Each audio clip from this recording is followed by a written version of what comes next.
Robinson, who, as you Microwave know, is TV. for this moment, for a short time longer, the opposition spokesperson on finance. He's our main guest, and he will be breaking down the financial implications of our proposals. We have presented to you a manifesto that sets out a clear roadmap to modernize Jamaica's economy, strengthen social services, and build a fairer society where every citizen has opportunities to succeed. Rather than growth for few, it promotes inclusive economic development, supporting small business, encouraging innovation, and investing in sustainable industries like renewable energy and technology. But most importantly, it is a manifesto wrapped in love, in social justice, in equality. It is a manifesto that places Jamaicans at the heart of everything that we do. I use the word Jamaicans in our context because this morning, children woke up asking their parents, "Am I a Jamaican, mommy? Am I a Jamaican daddy?"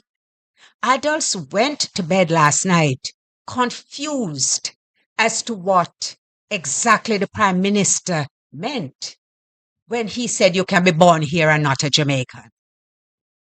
This is the most concerning word, the most concerning statement that came out of that debate when you watched your leader, the leader of the country, throw shade, throw dirt in the face of every Jamaican who values this country of their birth.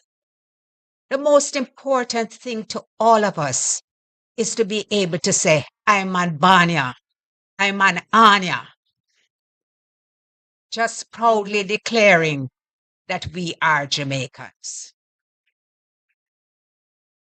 For this reason, it even highlights more the fact that our leader, Mark Golding, Marky G, presented his birth certificate and showed everywhere,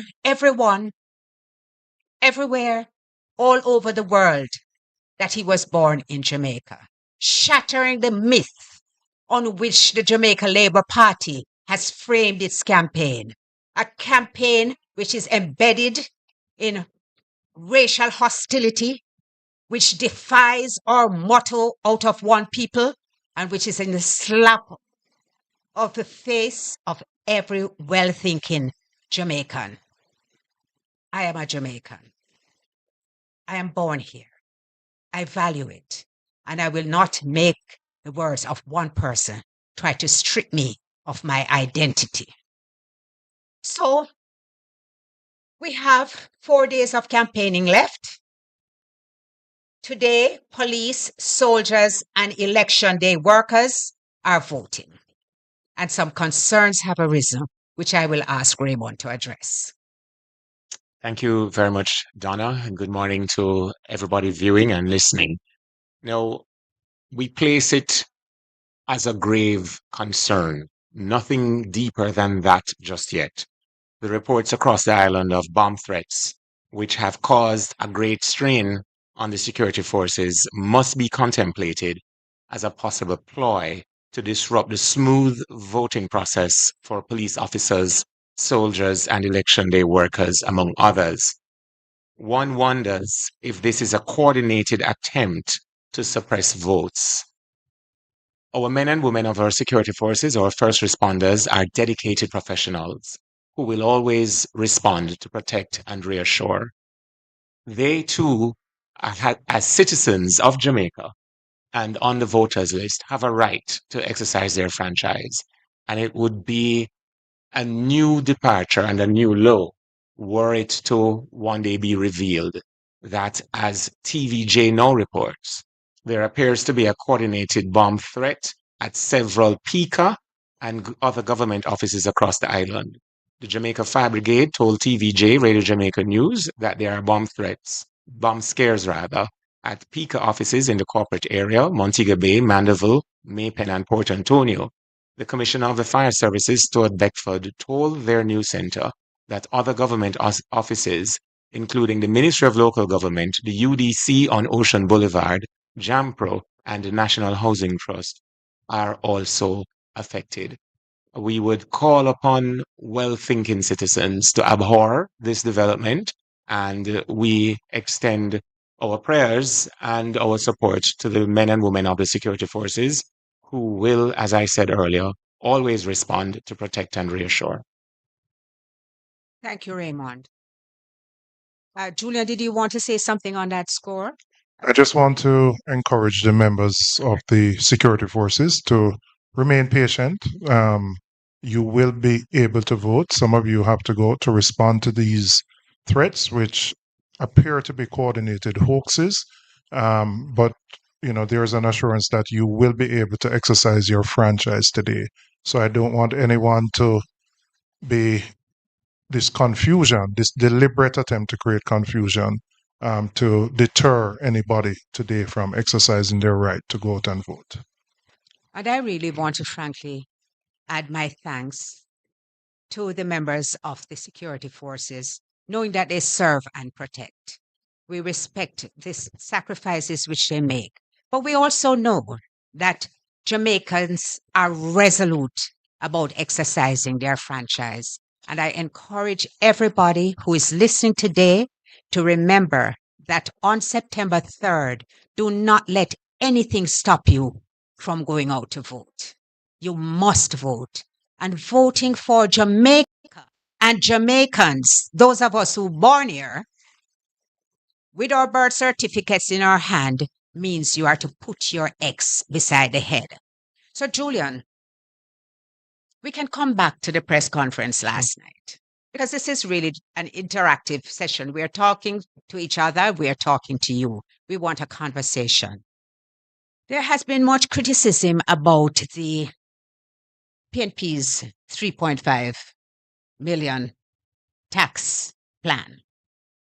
In fact, when I watched Minister Favour Williams, who was supposed to be the person, or the main person at that finance debate, and she says her response to it was lies, lies, lies, scam.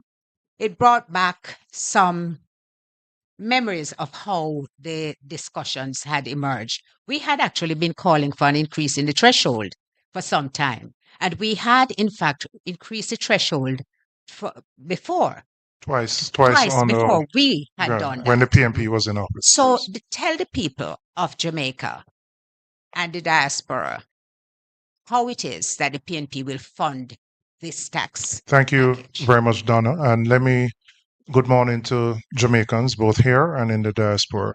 I want to reiterate our commitment to implement the increase in the threshold to 3.5 million as of April 1st, 2026. The main reason we're doing this is to ensure that Jamaicans, working Jamaicans, or teachers, or policemen, or soldiers, security guards, those who have borne the brunt of the struggle over the last 15 years to pay down the debt, and that has contracted spending from the government, to give a relief to them, to ease the cost of living crisis that many face. Many working Jamaicans, people who are going to work every day and are only able to cover their transportation and their lunch. There's nothing left. So we feel committed to ensuring that more of working Jamaicans have more money in their pockets so that they can support their families, and that, in fact, will help to grow the economy. Now, much has been said about how we plan to fund this. The country had established a debt to GDP target of 60% by the year 2028-2029, which we were on track to hit in 2 years' time. Based on a revision in how GDP is calculated, the figure before this was 68%. However, it has now been revised down to 62%. So I heard the Prime Minister yesterday speaking about 65. He's incorrect. And this has been confirmed by the fiscal commissioner in his release that we are now at 62.4%.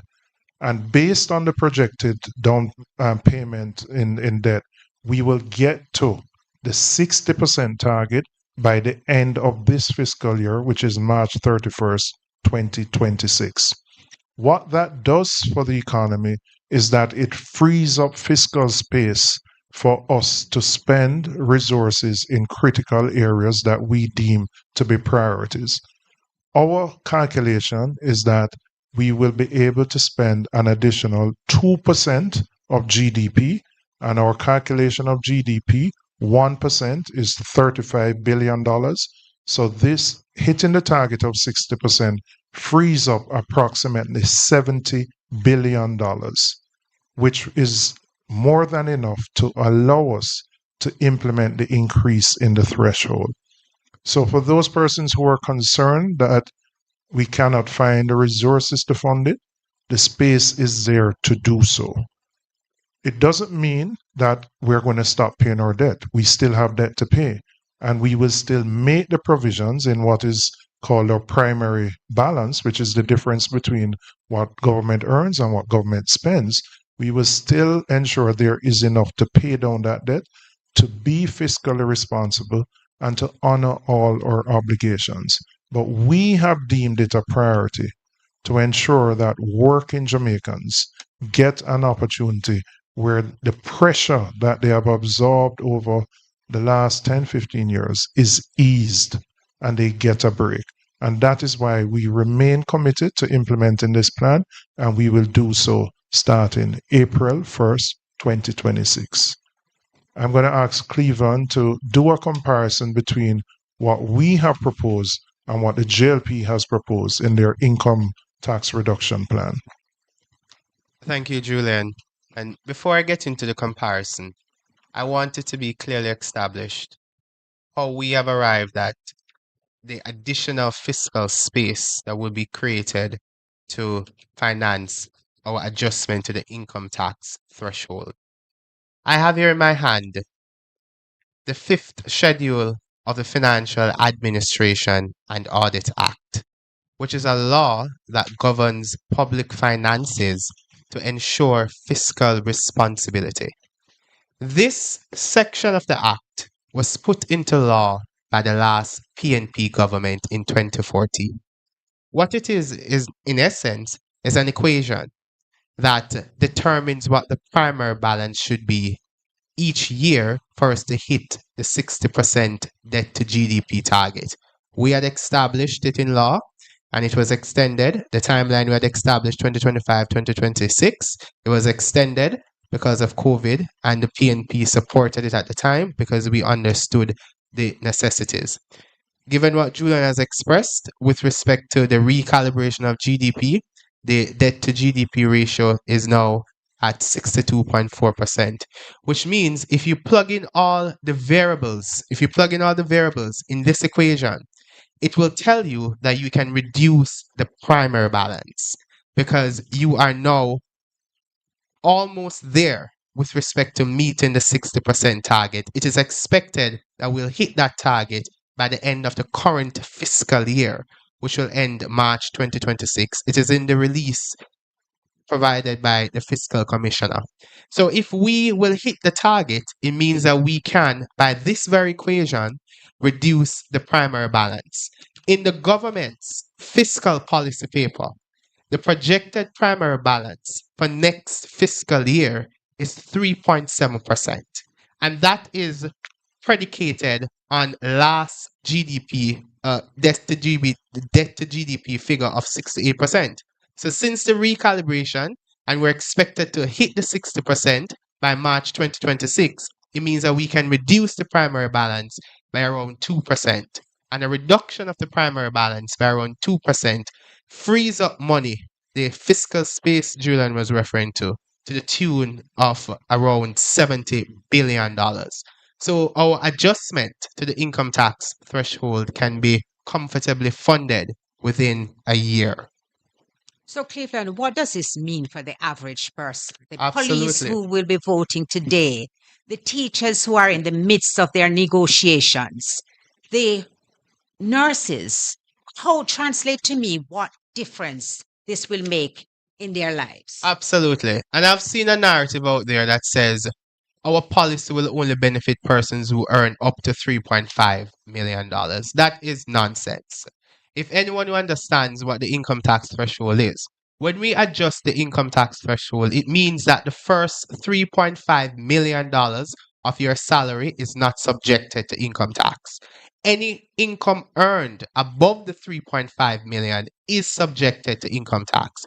So if you earn above 3.5 million, it means that a lesser amount of your salary is subjected to income tax. So you are still benefiting from our adjustment. What it does though is that it benefits those who are lower income earners. So those who earn up to 3.5 million will not pay income tax on their salary because that portion of the income, which is the entirety of their income, is not subjected to income tax. But this is directed at individuals who are at the lower end of the income scale. So the majority of our public sector workers, our teachers, our police officers, members of the Jamaica Defense Force, our nurses, the majority of them earn within the region of 3 million per annum to 3.5. Those who earn higher income will get a significantly disproportionate benefit relative to those who are at the lower end of the income scale. So our initiative is geared towards making the tax system more progressive. And with respect to financing it, I think we must also recognize that we are putting money in the hands of individuals who will spend and consume in the economy.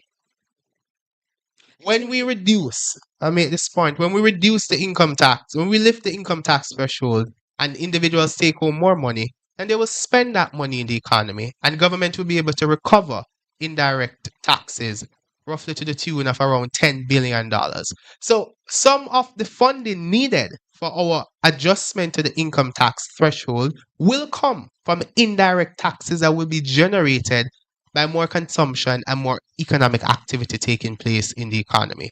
And when I look at the total cost of the GLP's proposal for all the manifesto items, it is estimated at over $115 billion. And that they need to explain to us how they will fund it. Julia, do you have, I want you to address the overtime or policy on overtime pay too as well, and who you think it will benefit the most, and translate it in a way that people can relate to. Does it mean that I'm going to only be able to buy a Pro Box after a year, or does it mean that I can add a room to my house? Does it mean that I can pay down some debts tangibly? Talk to the people so that they understand what that benefit is. So what we're proposing is that up to $6 million that we are going to remove the tax on overtime. So there are many professions. There are policemen, there are nurses, there are some security guards. There are a lot of persons who a significant part of their income is derived from working more than the standard 40 hours per week. By removing the tax on overtime, it means that they get more money in their pocket to spend. And it could mean for somebody who has started by buying a house, a 1 or 2 bedroom, they can start to expand on that house. It means they can save to buy a car. There's more money in their pocket to do those things. So our goal is to help those working Jamaicans, our working professionals who have really had a very difficult time over the last 10 years, to put more money in their hands, in their pockets. And by doing so, as Cleveland said, we are stimulating economic activity. More money is going to come into the economy, which benefits the government because consumption will lead to more GCT and other related taxes. So we believe it's a win-win. We're putting more money in people's pockets, but the government gets some benefit at the end of the day. But ultimately, we want to ease the pressure on working Jamaicans by giving them a break, because they have borne the sacrifices over the many years to get the country to where we are. And I just want to go back a little and remind Jamaicans as to how we started.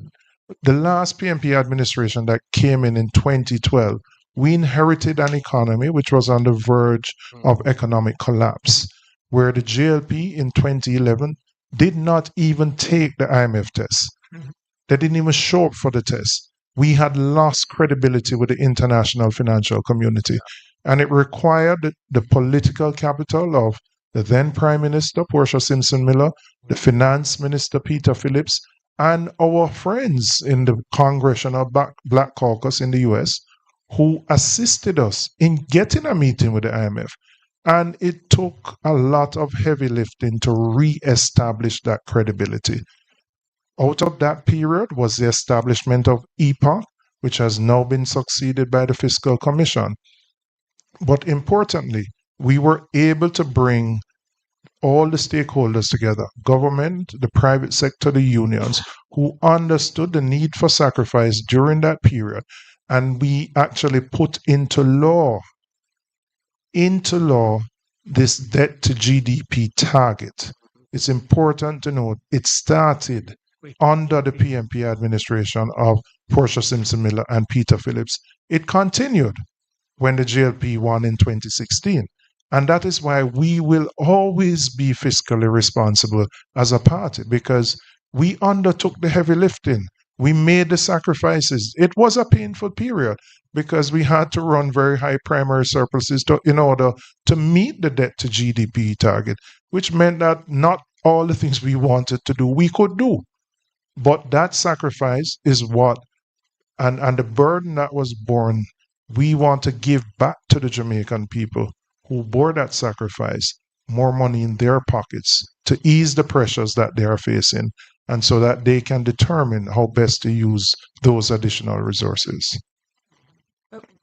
Raymond, you have participated in the debates, and congratulations on your performance. You all did so amazingly well. I don't think that any fair person would not agree with me when I say that the People's National Party won all three debates in a resounding way. But I want you now to share your takeaway. What were the things that struck you about these series of debates? Of course, I would like you to focus on last night's debate, because that was the highlight. 3 out of 3. When you come to the third, it's a crowning achievement. So share with us your takeaways. The performance of yesterday's debate has created a new language in Jamaica, a motto, if you will, new PM by 1 p.m. on election day. Mr. Holness's performance was underwhelming in no uncertain terms, even for him. And I think the bar of expectation that he had of himself was even more pressuring, because he would have seen the abysmal performances of his team members beginning last week, Saturday, and continuing on through to Tuesday. And perhaps he broke under the pressure of having been let down by his previous 6 speakers, in particular, the Minister of Labour and the Minister of Finance. The other thing about it is that Mark Golding came to the wicket batting, knowing that he was going against some really deep-seated lies told about him and attempts to rob him of his heritage.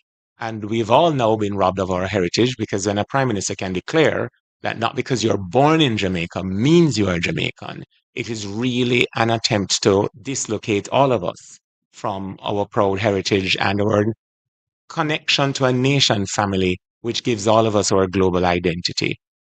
The confusion coming out of the Jamaica Labour Party about who is Jamaican and the very concept of being Jamaican didn't come as a surprise, because for the first time in our history, we've had a situation where, while students in Ukraine facing bombs were told that their government, through the Foreign Affairs Ministry, could not assist them, when you check the timeline, that would have been when the Minister of Foreign Affairs had first cast her eyes on the job of Secretary General for the Commonwealth, and to have been practicing a campaign to become the Secretary General of the Commonwealth, while Jamaica faced all of these missed opportunities to properly negotiate for carbon credit arrangements to deal with climate change mitigation and response. When you look at all of what else was happening, one wonders, how could someone born in Jamaica, committed to Jamaica as sworn in her oath of office, have been looking to fly and exit Jamaica, fly from Jamaica and exit Jamaica while on the job being paid by the taxpayer? Nigel Clark also caught a flight and flew out. So the concept of Jamaicanness being a sufficient reason to be inspired and to be enthusiastic about our future was really left to Mark Golding, which I think he proved without a shadow of a doubt that not only is he born in Jamaica, he has a concept for Jamaica, and that concept is captured in the Mission Love Manifesto. Now, I'll say quickly that one could consider the economy and the key performance indicators that Julian and Cleveland have been speaking about as a measure of the likelihood of citizens within a society being able to do well for themselves in the society of their birth. So the $3.5 million income tax threshold and the other points that have been covered by Julian and Cleveland is the first great step in allowing more Jamaicans to achieve their dreams in the land of their birth. The other great steps include unlocking significant wealth by giving Jamaicans a title to the land they have lived on in what, after the first term of the Mark Golding administration, we will describe as previously informal communities, because we're going to formalize those communities by first giving titles to land in places within my own constituency, such as Lake Spen and Lilliput and Gulf and Newland and scores of other communities across all 63 constituencies. Imagine that Jamaica led by Mark Golding when the term squatter is removed from our vernacular, because in reality, we are going to create an ownership society. We also want to speak about this terrible stain that tertiary students live with, the fear that they live with, that you're qualified based on aptitude and deliberateness in studying and diligence. You matriculate to the university, and just prior to an exam period, you are deregistered. So you have people who are almost a doctor, people who are almost an architect, or almost an environmental scientist, or almost an engineer. Now, with the first in family full scholarship when Mark Golding becomes prime minister, these tertiary students can complete in comfort and freedom of mind their studies and be able, with better salaries, with special opportunities for selected professions, such as those teaching math, they are better able upon graduation to comfortably reinvest in the land of their birth. So there again, the concept of being a Jamaican, living in Jamaica, and be able to do well for yourselves and your family in Jamaica is being achieved. And I'll touch on one other just quickly. I'm from rural Jamaica. I come from Craighead in Manchester, right? If you know Christiana, you figure out where Coleyville there, you follow Coleyville to Pike, and you go down the hill from Pike, you land at Craighead. These buses that have been procured through unexplained mechanisms could not assist rural students from Pike, Ulster Spring, Low River, or Craighead to get to Christiana and on through to their schools. And why do I say procured in unexplained mechanisms? The way the parliament works, at the start of each financial year, you have something called a throne speech, which is given by the Governor General that sets out the broad initiatives that government will pursue. Nowhere in the throne speech is a mention of a rural bus system. Nowhere in the estimates of expenditure that were passed into law in Parliament at the start of the current financial year were there any estimates or accommodations for the purchase of a rural buses for a rural bus system. Contrast that with when Prime Minister P.J. Patterson determined to reinstitute a public transport system in Jamaica and reserved several of those units for carrying school children. Not only was it expressed in law by way of the estimates of expenditure, these buses were purchased brand new.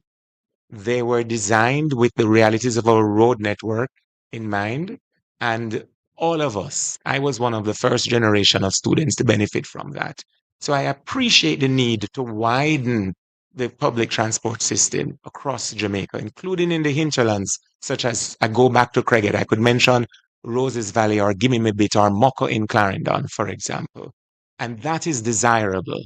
And the PNP's RIDE program is a better offer to those Jamaicans in rural parts of the island to be able to sit comfortably as their students, their children, are being taken to the nearest point where a bigger unit can pick them up and bring them to school. The Mission Love Manifesto is not just neat because of what the acronym expresses. It reflects the thought that has gone through, led by Mark Golding and his team and the Manifesto Committee, in partnership with and dialogue with the people of Jamaica. And we look forward to your votes, your X beside the head on September 3, so that this social transformation can commence. Well, thank you so much for raising those issues, Raymond. As I said, our manifesto is wrapped in love at all times. Now, what struck me last night, personally, were not the huge things like that, which I knew our party leader had covered. Yeah. I mean, amazingly covered, because he showed his capacity, his competence, his confidence, and his preparedness for the job. I found it interesting when the Prime Minister spoke to the debt to GDP ratio, because I would have anticipated that if you're running the country, then you more than anybody else, this is a ball on which you have to keep your eye.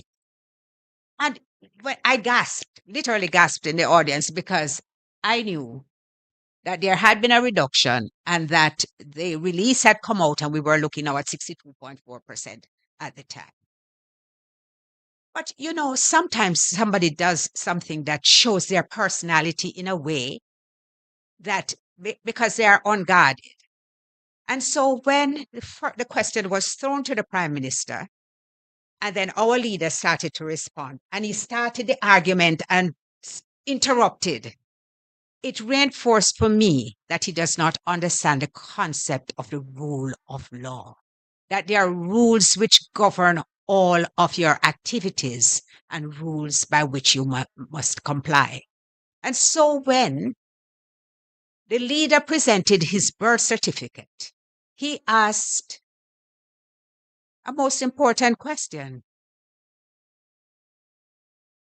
The Prime Minister was asked, can you present me with your certification? It is an important matter. Yes. The Prime Minister says that his investigation has been closed by the Integrity Commission. And I suppose if you were somebody who believed in white lies, you could say, well, I'm not really too wrong, you know. What he did not tell you was that it has been passed on to the Financial Investigation Division and also to the Tax Administration Department. That is to say that there are matters which the Integrity Commission formed the view will be best dealt with by a body which has expertise in investigating fraud. Of course, we know that after this reference was made, the job was advertised. And the job was altered. The terms, the requirements were altered to suit an applicant. I need say no more on this, but I want to just point out to you, it is not the first time that something like this has happened. And the different way in which the persons reacted tells us about character.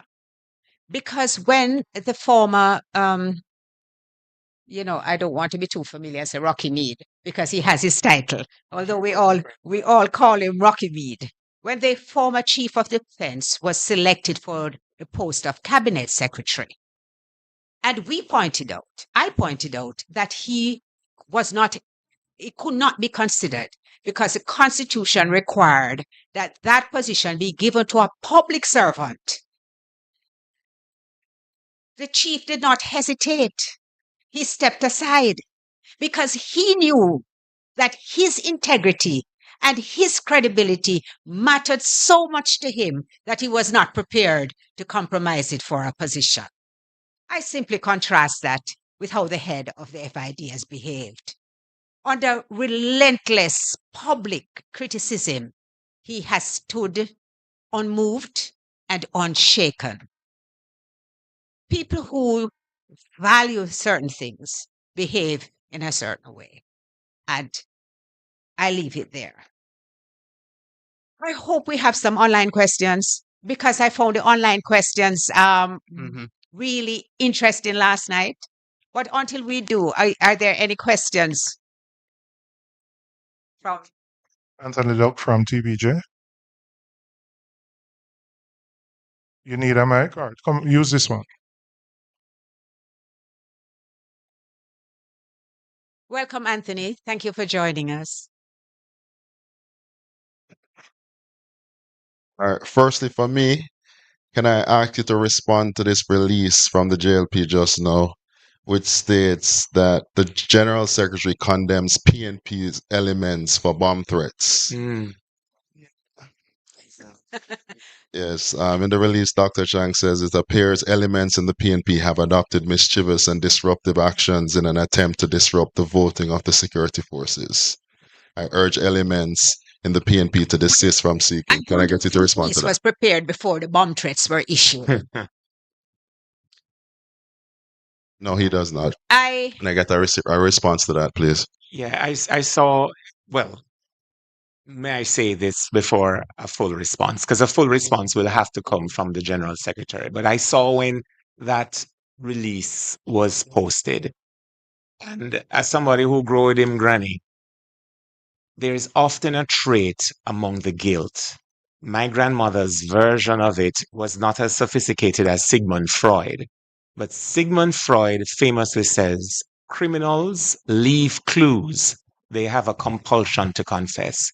For Dr. Chang, who is presently not only the Deputy Prime Minister, but the Minister of National Security, to make such a bizarre statement before the authorities are able to conclude any investigation speaks to a mind that may reflect the mischief they complain about as the creator of the mischief, not the one describing it. It is an utterly unprofessional, below par, and reckless statement for him to have made, but it is consistent with the statements we have seen over the last 3 debates, where in the face of truth, people are able to hide behind innuendo of their own creation. And he's to be condemned for that. All right. Thank you so much. My next question goes to you, Mr. Robinson. What do you make of the comments from former EPOC co-chair that the PNP's plans cannot work without adding taxes? Well, I've explained in fairly extensive detail how we plan to fund it, which is that the reduction in the debt to GDP ratio, getting to 60%, as actually confirmed by the fiscal commissioner in his release, and Mr. Duncan chairs the independent fiscal council for which the fiscal commissioner is accountable. So the data from the fiscal council, which says we're going to hit 60% 2 years earlier, allows the government additional fiscal space, which we will use to implement this plan. It is sound, it can be stress tested by any economist, and it can be verified. So we are confident that we can implement this based on how the adjustment in debt to GDP and what that frees up in terms of fiscal space. All right. And lastly, for me, Despite pushback from the opposition, the government insists the school buses are ready to go come September 1. Should the PNP take office after September 3, what's next? What will happen to these buses? I mean, the reality is that we are not against a school bus system. And I just want to make that clear. But what we have an issue with is importing buses that are 15 years old, that are left-hand drive, that are really unsuitable for narrow, windy, hilly roads. We would like a proper school bus system so we can transport our kids safely around the country. But the buses that have been imported are clearly not suitable. So we are not against a school bus system, but certainly, as my colleague said, I think in the debate, why would you import brand new garbage trucks to take up garbage, but then import 15-year-old buses to move the future of the country, our best and brightest minds? That doesn't make sense. We have already seen the buses being having issues. Bring in proper buses that can navigate the roads. We fully support that. You know, this school bus program reminds me of one of the first acts that the Jamaica Labour Party government carried out, which was deemed an act of corruption. They imported 600 used cars for the police. Within, some of them came and started falling apart immediately. It was nothing but a scam. Up to today, after court action, the funds have still not been repaid and the cars have still not been received. This school bus program there was no procurement process was followed. It just simply came out of the blue. These buses are buses which are taken out of the system in the United States. They are retired, and they retire them because they put the safety of their children as being of paramount importance. I challenge Minister Badmind. I challenge Minister Badmind to take those buses on a tour now, before the election date. Take those buses on a tour, not just to drive down the street, but take them on a tour of every nook and cranny in Jamaica. And I am willing to say to you, they would not survive quarter of the journey. What you would expect is more tires to be shredded, although I gather now that on top of the $1.4 billion, we are spending an additional $25 million on tires. By the time they take 2 hills in Prattville, half of them will be out of commission. And I dare say that if they go up to where I come from, which is Mount Providence and Woodhall, they could not even navigate that narrow road. We believe in a rural school bus program. I went to school at Clarendon College, so I understand the significance of a rural school bus program when people coming from Thompsontown and all those places, but it is not the most efficient way in some cases. And that is why the People's National Party ride program is far more effective. Because you can't have 4 people coming from Smithville and you send a bus up there to go and pick them up. It is not sensible, and it needs a mix of solutions. This rural school bus program, you just mark my word. Within a few months, Jamaica will see it for exactly what it is. Sorry, Senator. No, well, clearly there are some places where it can be used. We don't expect it to last 15 years because our situations are different. If you're driving in Florida, you're not going to drop in a pothole every 2 minutes. No, we are not going to discard it because that will be waste. And we as a party, we do not embrace waste. We take decisions which are well thought out and well implemented. So yes, we would use it where it's feasible. We are just not going to endanger our children, their safety and their security by sending those school buses in areas where they ought not to be. And I just want to say one last thing. We have never advocated left-hand drive vehicles in Jamaica. Our drivers are not trained to drive left-hand drive vehicles in Jamaica. We And these are just some of the reasons which makes this decision a poor decision. Anthony, in Clarendon in 2013, the People's National Party started a rural school bus program because there were concerns about the behavior of the children on the buses. You know how that goes. And there was concerns for their safety and their security consequently. It was not stopped by the People's National Party. It is this administration that decided in 2020 that they would abandon it. So yes, we are committed to a rural school bus program. And yes, we will make the best use possible of these yellow school buses. I want to say, just to tag something onto what Senator has said to your question. What of the Island Traffic Authority? I mean, the rum bath aside, we saw the minister pouring what appeared to be rum on the buses. The rum and the minister do not do certificate of fitness. They cannot suffice for it being properly checked. There are policies advanced by the JLP administration that prevents cut vehicles from being imported. If they have cut the other side of the bus to install a door, that point becomes a weak point in the unfortunate event should there be collision. That's one. Two, the recent changes to the Road Traffic Act would make those buses unfit for our roads just on the interpretation of the Act. Let's give an example. The buses being so long can't go around a hairpin corner, such as the ones that would have to take you up from Balaclava to Roses Valley, without you having to reverse.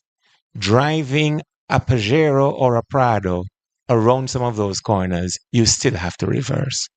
If you're driving a left-hand vehicle, reversing in Jamaica, where we drive on the left, physics and logics confirm that you would have had to put at risk somebody coming behind you driving in the left lane. It was poorly thought through, and I go back to where I began on the matter.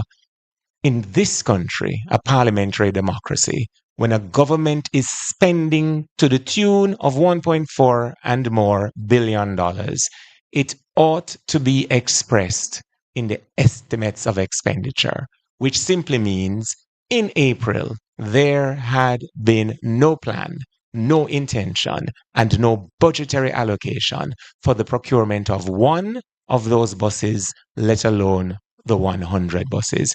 And I would invite you and others to call the Island Traffic Authority to ask them whether or not they have reviewed either the retrofitted buses or the buses that were imported. And upon their review, have there been any issue of certificate of fitness or the equivalent that says to you as a parent, this bus is safe for my child?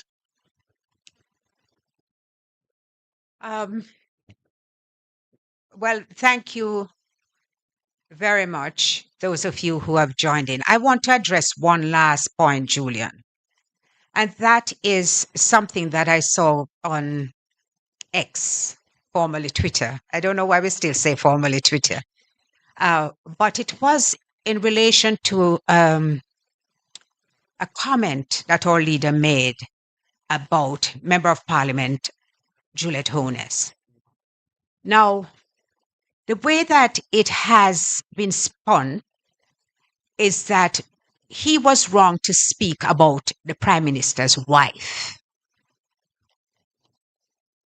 Politics is for people who are accustomed to a sport. It's a sport.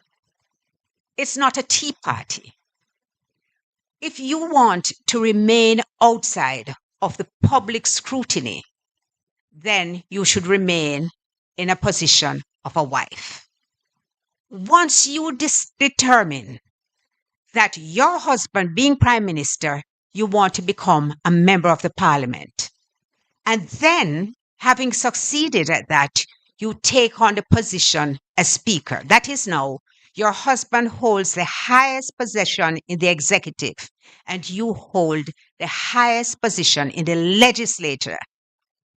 You have opened up yourself to being held to account in the way that any other politician will be. So it's not that you're no longer simply, and I use simply advisedly because being a wife means that you are part of a family, you're a unit. But once you do that and you're a politician, you must appreciate that people are free and indeed will point to conflicts of interest because they will arise. You have a choice. This is something that you did, thinking about it and deciding that this was where you wanted to be. So respectfully to all those, to the MP whose tweet I noticed, yes, your family is off limit.